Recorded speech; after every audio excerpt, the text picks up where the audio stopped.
ये ल्यूकोमेट control dressing है जो हम कर रहे हैं।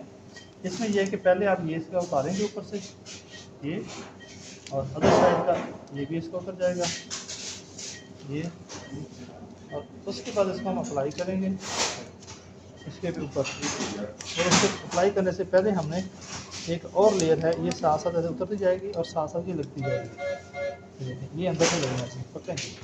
तो पकड़ो जैसे इकट्ठी ना हो जाए ना, ये खींच के रखना है, खींच के रखना है ऊपर उतर तो बता के ये। जैसे ये ट्रांसपेरेंट ड्रेसिंग है, आपको नीचे नज़र भी आता रहता है। गोल्ड ट्राई करो बेटा,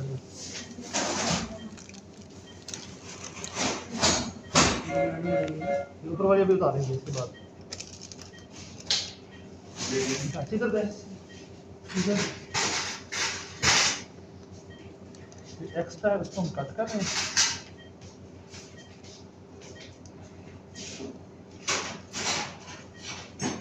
ये हमने साइडों से उतार के, ये भी चिपक गई है, इधर से उतारेंगे